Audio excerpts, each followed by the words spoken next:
Hoje o tema é um tema complicado. Digamos assim, um lado negativo de um antagonista. Porque às vezes alguém é antagonista, ou seja, pensa diferente de nós, o que nós devemos respeitar, mas não nos quer mal. Ele apenas pensa diferente de nós. Eu costumo brincar quando digo que o sol é belo, não estou me referindo à lua como feia. Então, o antagonismo pode ser um antagonismo positivo, pode até gerar críticas positivas, mas tem um antagonismo perverso, maldoso, aquele que pretende usar o antagonismo para nos atingir, para nos desqualificar, para alterar a nossa autoestima, o que, aliás, não é muito fácil de alterar. Nós temos parâmetros socialmente postos que talvez, se colocado em xeque, nós ficamos sem chão.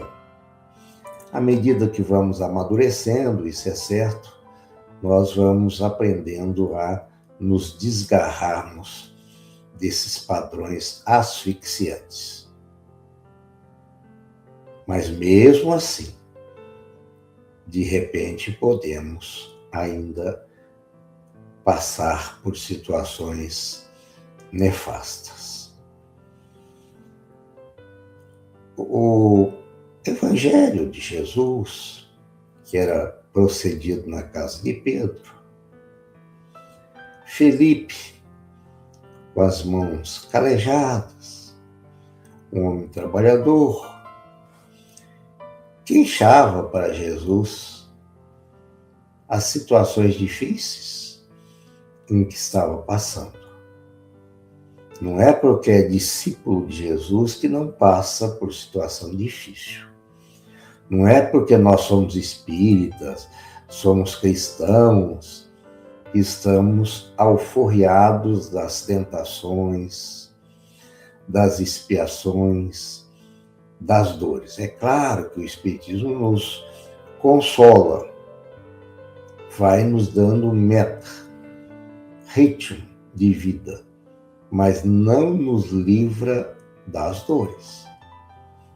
Porque é precisa dor realmente para nós crescermos. E Jesus, então, após ouvi-lo, contou uma história, como ele sempre fazia. Ele disse que o Pai Criador, ou seja, Deus, precisava de um grupo de 5 pessoas para espalhar as suas lições. E numa cidade se encontrou um pai, uma mãe e 3 filhos. Então, foi encontrado aquele grupo que Deus pretendia. E esse grupo de 5 pessoas passou a ser um grupo caritativo, trabalhar incessantemente no bem, fazer o melhor que podia. Logicamente que isso chamou a atenção das trevas. Quando nós fazemos algo, as trevas não ficam muito contentes conosco. Porque o desejo delas, trevas, é serem antagonistas negativas, maldosas, trevosas mesmo. E pensou-se o seguinte, no campo das trevas: vamos empregar nesse grupo a maledicência. Maledicência é quando nós falamos de uma outra pessoa sem nenhuma prova, com desejo de prejudicá-la. Isso é maledicência. Porque tem alguns que acham que tudo é maledicência. Maledicência é isso. É fazer algo deliberadamente para prejudicar uma terceira pessoa. Eu digo, por exemplo, tem uma mulher casada, eu espalho um boato que ela esteja traindo o marido e nada disso está ocorrendo. Isso aí é maledicência. E esse grupo se reuniu, orou e perdoou aquele ser que estava sendo maledicente. Então veio aí já uma primeira lição, a lição do perdão. O que não é fácil de ser levado a efeito com sucesso. Mas isso não significa que a gente não deve tentar e, quem sabe, conseguir. Porque se não conseguirmos numa existência, certamente nós vamos ter que conseguir em uma outra existência. Então não é inteligente ficar procrastinando essa situação. Venceram a maledicência, passaram incólume pela maledicência. Aí a treva falou assim: vamos colocar calúnia. Calúnia é a gente ser apontado como praticante de um crime onde não somos.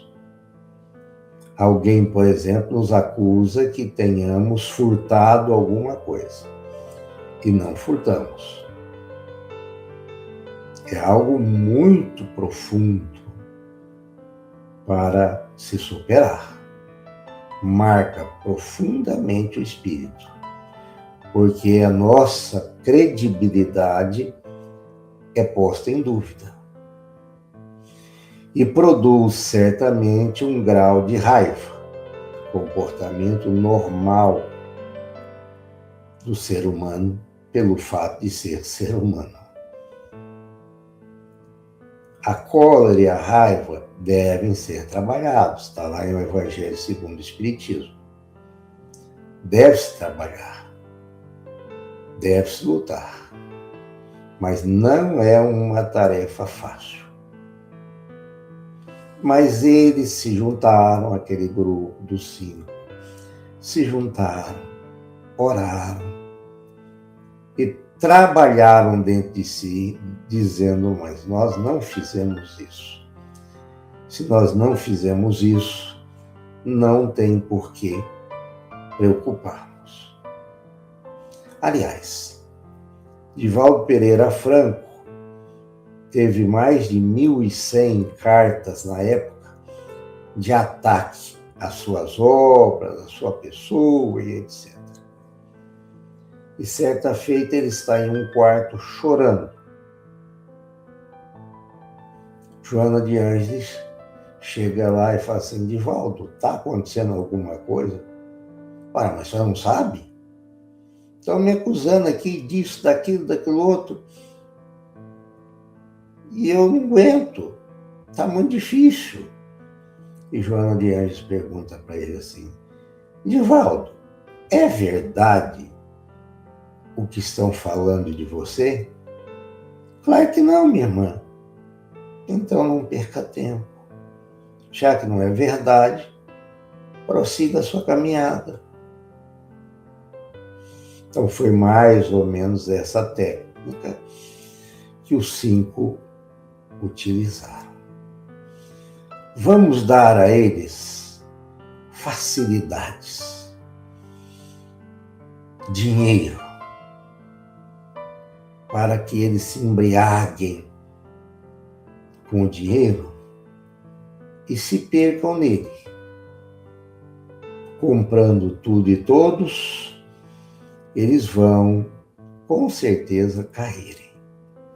Aliás, a prova da riqueza é muito mais difícil do que a prova da pobreza. A prova da riqueza nos leva, de repente, a querer comprar e até tentar comprar pessoas. E aí a coisa complica. Uma vez eu estava dando uma palestra e falei que a prova da pobreza era mais fácil do que a prova da riqueza. Um irmão nosso levantou o dedo, naquele tempo eu enxergava um dedo, hoje eu não enxergo nenhuma mão, levantou o dedo e disse assim: o senhor acha isso porque o senhor não é pobre. Se o senhor fosse pobre, tem dia que não temos nem comida, o senhor não acharia isso de jeito algum. Aí eu disse para não tenha dúvida que você tem razão. Mas se tivermos muito dinheiro e não tivermos equilíbrio, falei para ele, a gente começa a ficar dissoluto. Aquela pessoa que perde os liames morais, aumenta a possibilidade de bebidas diversas, quem sabe de uso de drogas ilícitas também diversas, você entrar num exibicionismo diverso. Então, é algo mais complicado. Mas eu não tiro a sua razão de que a pobreza não é fácil. Mas você consegue comprar alguém? Ou tentar comprar alguém? Não. Você consegue se perder no mundo do dinheiro para festas, orgias, etc? Não. Aí eu fui mostrando situações para ele, falei, e aí? O que você acha? Qual que é a mais difícil? E o nosso grupo de 5 venceu essa prova da riqueza porque não se deixaram inebriar, deslumbrar pelo dinheiro, pelo poder. Entenderam que tudo isso é passageiro. É um empréstimo divino, que nós devemos cuidar bem para entregarmos bem quando do nosso desencarne. Nós devemos, como se fosse pedras, nós devemos multiplicá-las e não dissipá-las. São os nossos talentos que nós devemos fazê-los multiplicar, como nos disse Jesus. Muito bem. E o nosso grupo indo maravilhosamente bem. Aí falaram as trevas. Vamos colocar a ideia da tristeza. Aí o patriarca, o pai daquela família, começou a se entristecer, e ele escutava vozes dentro da cabeça dele dizendo, você não é nada. Isso que você faz não tem consistência nenhuma. Você não tem inteligência suficiente e foi minando-o de situações negativas, até ele entrar em uma tristeza profunda, possivelmente num quadro de depressão, e desencarnar bem rapidamente. Então, a tristeza é capaz de dissolver, de desfazer o desejo de crescer. É capaz. Ela tem uma força negativa muito grande. É o exemplo que nós vimos que Jesus contou sobre esses aspectos daqueles que foram antagonistas, que não queriam o bem, que queriam só o mal daquela família. Certamente desencarnou o pai, a mãe deve ter ficado entristecida também, os filhos, possivelmente todos entraram na vala comum da tristeza. Fica para nós aí, então, as reflexões de cada um desses aspectos. Como é que estamos lidando com a maledicência? Como é que estamos lidando com a calúnia? Como é que estamos lidando com a tristeza? Não é fácil.